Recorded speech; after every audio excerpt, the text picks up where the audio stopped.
guys, welcome back to TechDose, and in this video we will look at minimum number of operations to move all balls to each box problem, which is from Leetcode number 1769. Let's now look at the problem statement. In this problem you have n boxes and you are given a binary string boxes of length n, where boxes at I is 0 if the ith box is empty and 1 if it contains one ball. In one operation you can move one ball from a box to an adjacent box. Box I is adjacent to box J if the absolute difference between them is 1. Note that after doing so there may be more than one ball in the same box. Return an array answer of size n, where answer at I is the minimum number of operations needed to move all the boxes to the ith box. Each answer at I is calculated considering the initial state of the boxes. Now before looking at the problem statement, let's look at the constraint. In the constraint part, it is given that n is 2000, that is 2 times of 10 to the power of 3. If you happen to write an n square algorithm, then that will reach to 4 times of 10 to the power of 6, and if the problem is having 1 second time constraint, then it will pass. Now let's look at an example for better understanding. In this particular case, if the boxes have a size of let's say 5, where it is 10101, our goal is to calculate the moves to bring all the ones to index I, where I will vary from all the values from 1 to 4. So what I need to do is, if I move all the balls to the same index, like let's pick index 0, and if I have to move the first ball to index 0, then it is already present at 0, so no need to move, therefore 0 moves for that. And if I have to move this 2 to index 0, then I will require 2 moves. I will have to first move it to 1 and then I have to move it to 0. So 2 moves for this, and 4 will similarly move to 0 in 4 moves. So the total moves required are 6. So that's why if I have to move all the balls here to index 0, then the moves will be 6. Now what about this index 1? Now for this index 1, if the ball at index 0 has to move, it will require 1 move. For this 2, it will require 1 move. And for this 4, it will require 4 minus 1, 3 moves. So the total moves are 5. Okay. And similarly, you can calculate for this 2. This one will remain as it is. The left one will come to index 2 by 2 moves, and this one will come in 2 moves. So total 4 moves. If you look at this index 3, then the index 0 ball will come to 3 in 3 moves, plus this second index ball will come in 1 move, plus the fourth index ball will come in 1 move. So total 5 moves. And similarly, if you want to move all the balls to index 4, then the ball at index 0 will come at 4 and 4 moves. The ball at index 2 will come in 2 moves. And the ball at 4 will require 0 moves. So the total moves will be 6. So this will be the result.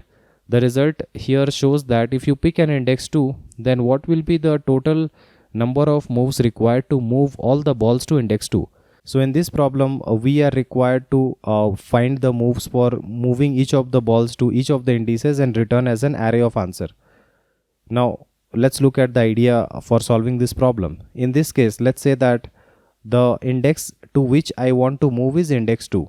Let's say there are 3 balls A, B, C present at index 5, 7 and 10. Now what will be the total moves for all of them to reach to index 2? It will be dependent on 2 variables. The first variable will be how many balls are there. So there are 3 balls. And the second variable will be the gap, that is the distance to the target. So if I want to reach to index 2, then what is the gap? Like A will take the gap 5 minus 2. That means it will take 3 moves. Now B will similarly take 7 minus 2. That means 5 moves. And C will take 10 minus 2. That means 8 moves. So the total moves will be 8 plus 5, 13 plus 3, 16 moves, right? So the total moves will increase if you had another ball, let's say D here. Then definitely the total moves will increase. So the total moves is a factor of 2 variables. It will be the total number of balls we have and the distance it has from the target index. Okay. Now if you look at the second example, in this case the index is to the right hand side. But left and right do not have any effect. It will always depend on the count of balls and the gap between them. So in this case we have 3 balls. C has a gap of 2, B has a gap of 4 and A has a gap of 5. So the total distance will be 5 plus 4, 9 plus 2, 11. Okay. So this will be the total number of moves to make A, B, C come to index 8. So I hope you have got the idea. Now let's look at another example where the target is somewhere in the middle and there are multiple balls on the left as well as on the right hand side. And if we try to calculate the total moves, then from the left side the balls have to come to the right. So the gap value will be added. From A the gap is 3, from B the gap is 1. So 4 is the total moves required by the left hand side balls, and similarly for the right hand side balls the total moves will be 2 for C, then 9 minus 4 5 for D, and then 11 minus 4, so 7 for E. So if you add it up, 7 5 12 and then 2 14. So 14 moves for the balls on the right hand side, right? So the total moves here, total moves will be equals to 14 plus 4, which is 18. Now what happens if I happen to choose this target position, one position to the right hand side? Let's say what happens if I move it to the right to index 5, then how will it affect the moves for all the right hand side balls? So if you look at it, the gap between this C and the target will decrease by 1, the gap between this D and target will decrease by 1, and the gap between this E and the target will decrease by 1. So if you already know that there are 3 balls to the right hand side, and if the target position has come closer by 1 position, then what we need to do is we just need to subtract it by the count number of times. So if the right contribution was already 14, then if we have 3 balls, then the new contribution will be 11. We can simply calculate it like C's contribution will be 6 minus 5, which is 1.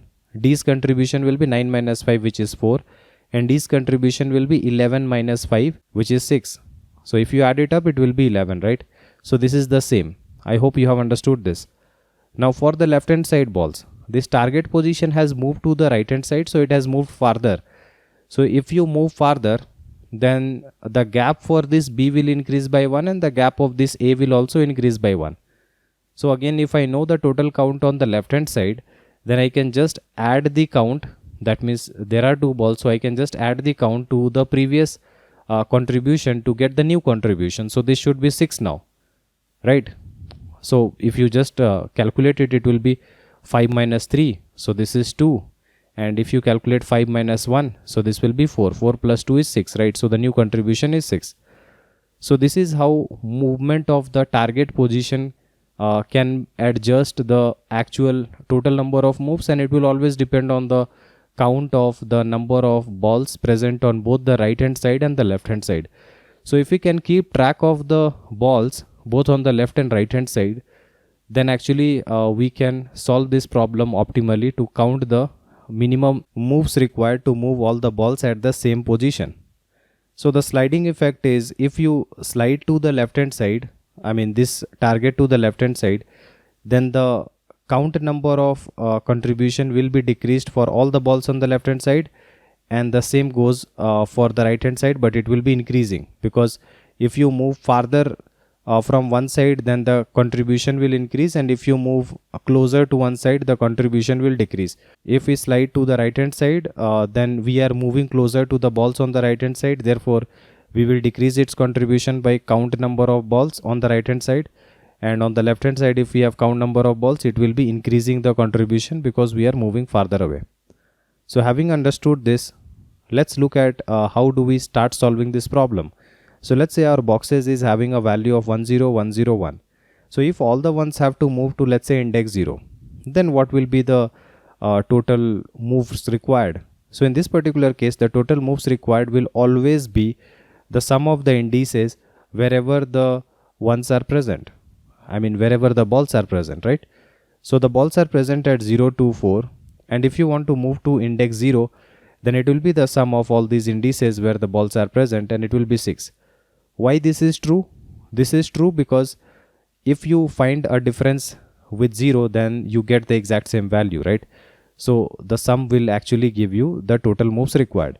So this is the start case. We will be starting to solve from 0 and we will move to the right hand side. So I'll be finding the sum of all the indices where the balls are present, and in this case they are present at 0 2 4, so it will be 6. I will be keeping track of the right hand side balls, the left hand side balls, and I will be maintaining a prefix sum which will help us in finding out the moves. Okay, so we will see this in the dry run how it is helping, but we already know the idea. Now let's look at the dry run. Having seen all the ideas, we will now be able to solve it.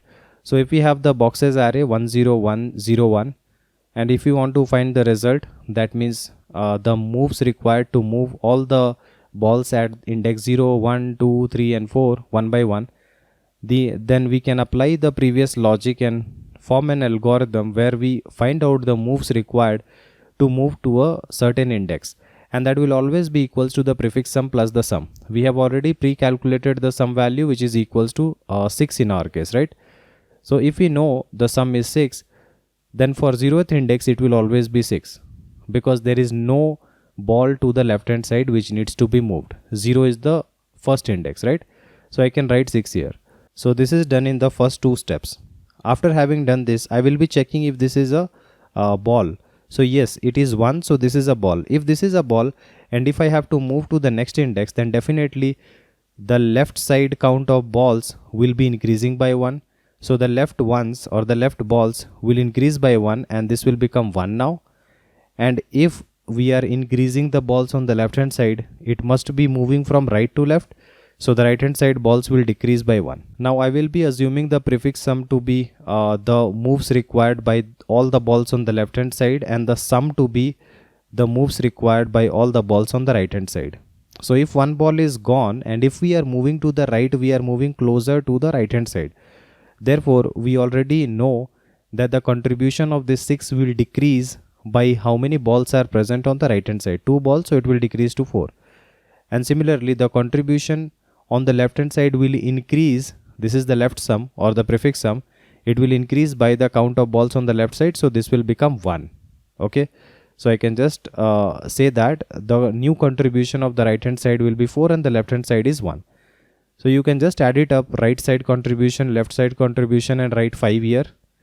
And now if this is 1, then I will be updating the count of right hand side ones and the left hand side ones, but this is not 1, so nothing needs to be done, and we will be moving to the right hand side. Now since we are moving to the right hand side, again we are moving closer to the right hand side, so the contribution by the right sum, that means the right hand side balls moving to the index, will decrease. And how many balls are there? There are 2 balls, so it will decrease to a value 4 minus 2, so this will become 2. And similarly all the left hand side balls will actually increase its contribution, because the meeting point is moving farther towards the right hand side. Okay, it is moving farther away. So how many balls do we have on the left? It is 1, so this will be updated to 1 plus 1, this will be 2. So now the new contribution is 4, and so I will be writing the left contribution plus right contribution equals to 4.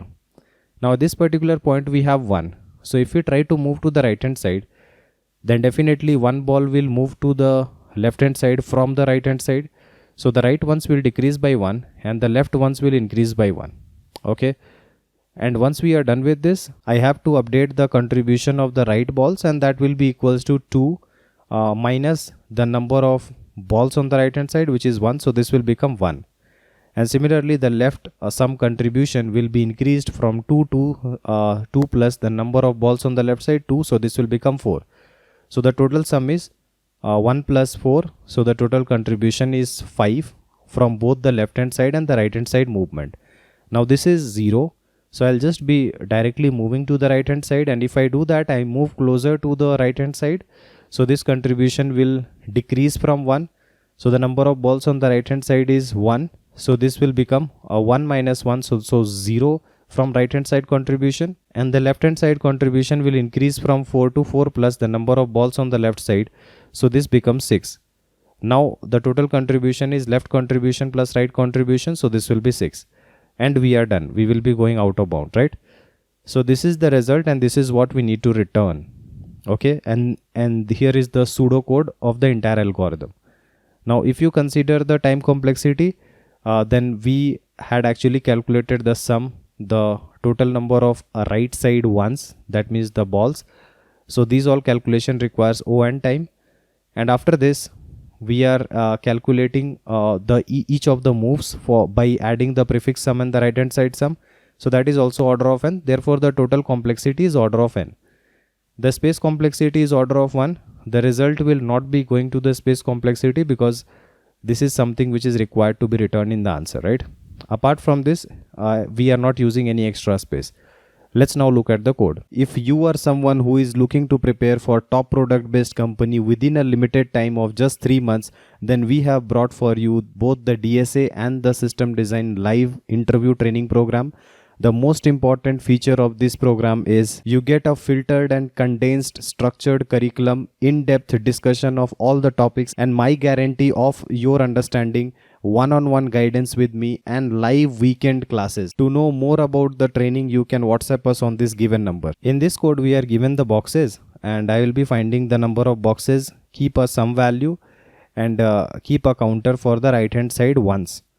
And then I will be iterating for all the indices and counting how many right hand side ones are there, and finding the contribution by adding each of the indices for all the ones.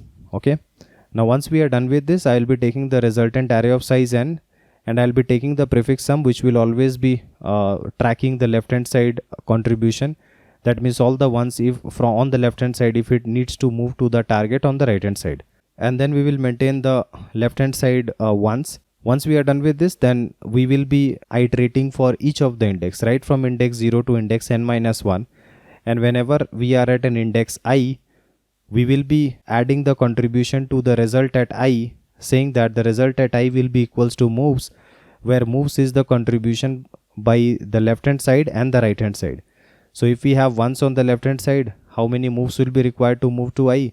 And if we have ones on the right hand side, how many moves will be required to move to I? So the left contribution is given by the prefix sum, the right contribution is given by the sum. Okay, and once we are done with that, if the ith index is actually a 1, then I need to move this 1 from the right hand side to the left hand side, because I will be going to I plus 1. So this 1 will be shifted to the left side. So the left side ones will increase by 1 and the right side ones will decrease by 1. And after this, we have to adjust the contribution by the left hand side, that means the prefix sum, because the target is moving farther away. So the contribution will increase by the count of ones on the left side, and similarly, since it is moving closer to the right hand side, therefore the contribution will decrease by the number of ones on the right hand side. Okay, so all these concepts we have already seen, and I hope you are able to understand it. If you still have any doubt, then feel free to comment below and I'll try to help you as soon as possible. Like and share our video and subscribe to our channel in order to watch more of these programming videos. See you guys in the next video. Thank you.